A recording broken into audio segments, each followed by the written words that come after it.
Maybe is real mga aklang, matinding pasabog ng maybe sa Itbulaga. May pasubuan, may pasilosan at pa-pick up lines na high-key na nakamamatay sa kilig. Grabing plot twist na naman to sa Philippine television history mga be.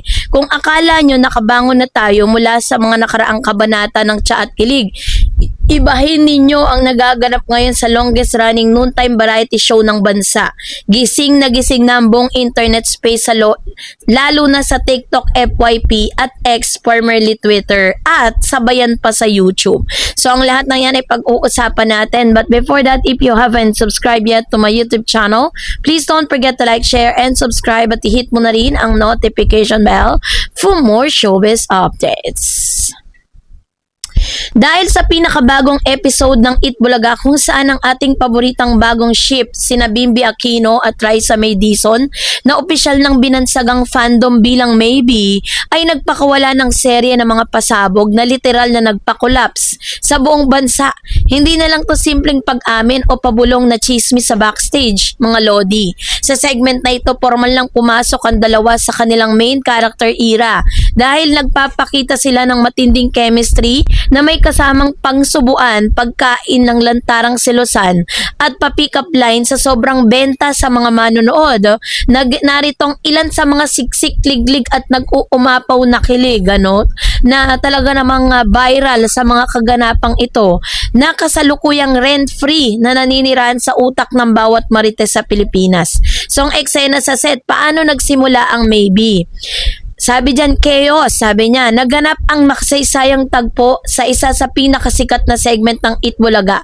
Nung una, normal lang ang kulitan lang kasama mga Dabber Cats host tulad ni na Bossing, Big Soto at Wally Bayola. Pero nang tawagin na si Bimby para sumalang kasama si Raisa May, agad na nagbago ang aura sa loob ng studio. Ramdam mo agad ang tinatawag na organic chemistry. Hindi katulad ng ibang love team na halatang scripted o pilit para sa clout. Ang interaksyon ng Maybe na kilala sa kanyang pagiging matangkad, desente at magalang na gentleman na isang tunay na produktong Chris Aquino at tila nag-transform bilang isang mapanuyong bata or binata, habang ating nag-iisang Raisa May naman ay high-key blushing mula sa simula hanggang dulo ng segment.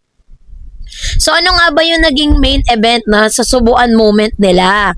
Ang unang mitya na nagpaingay sa studio audience ay nang magkaroon ng hamon na may kaugnayan sa pagkain. Sa simula, akala ng lahat simpleng laro-laro lang, pero biglang naging teleseryang eksena nang kusang kumuha ng subo si Bimby at dahan-dahang inilapit ito sa bibig ni Raisa May. The gentleman move. Kitang-kita sa pag-iingat ni Bim habang susubo kay Raisa ang pagkain. Tiniyak niya na hindi madudungisan ng makeup ng dalaga at may kasama pang hawak na sa baba.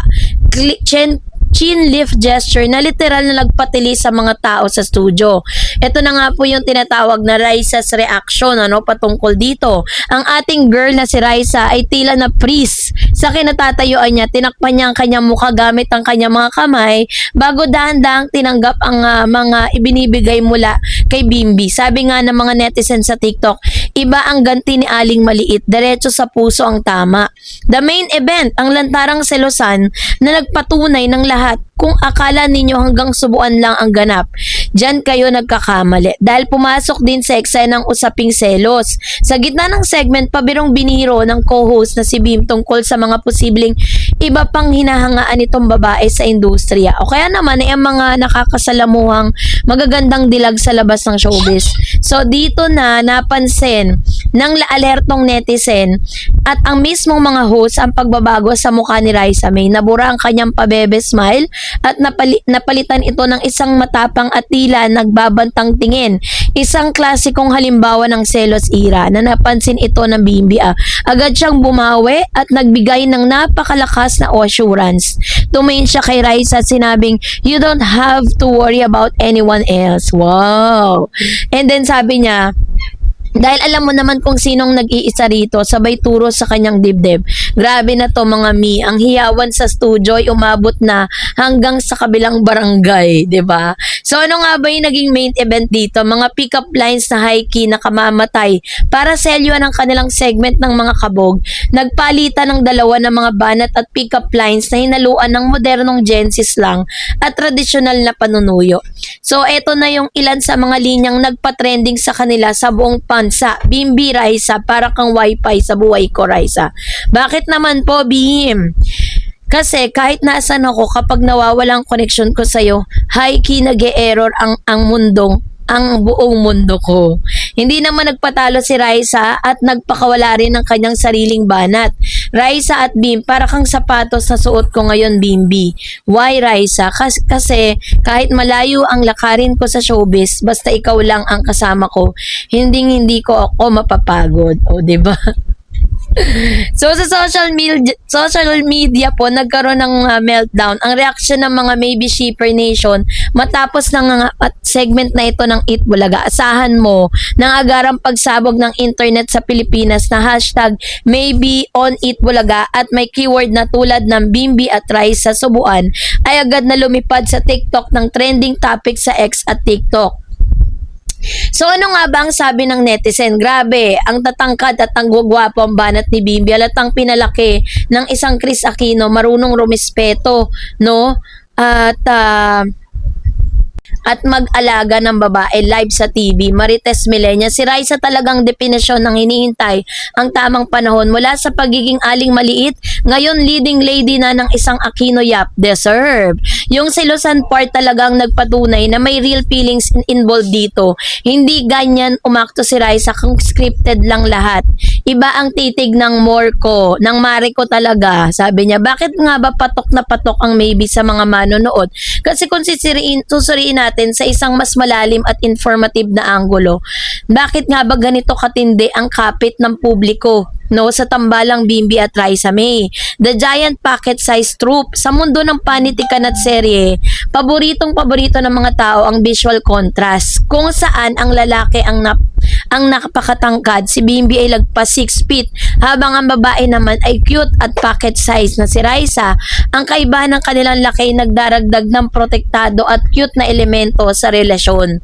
So, pareho nating nakita ang kanilang pinagmulan mula sa mga pagkabata pa sila hanggang sa makita nating naglalaro at seryosong ligawan at romantikong laro ngayon ay nagbibigay ng pakiramdam ng kapanatagan sa mga manonood na sumusubaybay sa kanila sa loob ng mahabang panahon.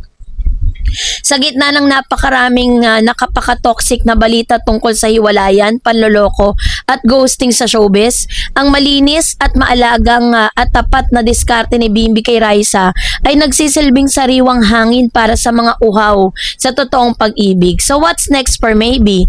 Ngayon naging viral na ang kanilang subuan, selosan at pick-up lines. Mas lalong lumakas ang hiling ng mga fans na magkaroon sila ng isang opisyal na proyekto. Maging ito man ay isang pelikula, no, serye o kaya naman regular na pag-host na magkasama sa Eat Bulaga. Ano man ang mangyari sa likod ng mga kamera, isang bagay ang sigurado. Binubuhay ni Bimbi at Raisa May ang natutulog na puso ng mga Pilipinong na talaga namang tradisyonal ngunit modernong kilig. Formal na kaming nakasakay sa maybe ship at walang sino man ang may balak na bumaba. Ikaw, Dabarkads, kinilig ka rin ba sa pasubuan at paselosan ni Bim at Raisa ngayong tanghali? Ibahagi ang inyong mga saloobin gamit ang hashtag na maybe is real. And that's it for today. For more videos and updates, please don't forget to like and subscribe, and please don't forget to follow my Facebook page, Dareds TV and Dareds channel. God bless everyone.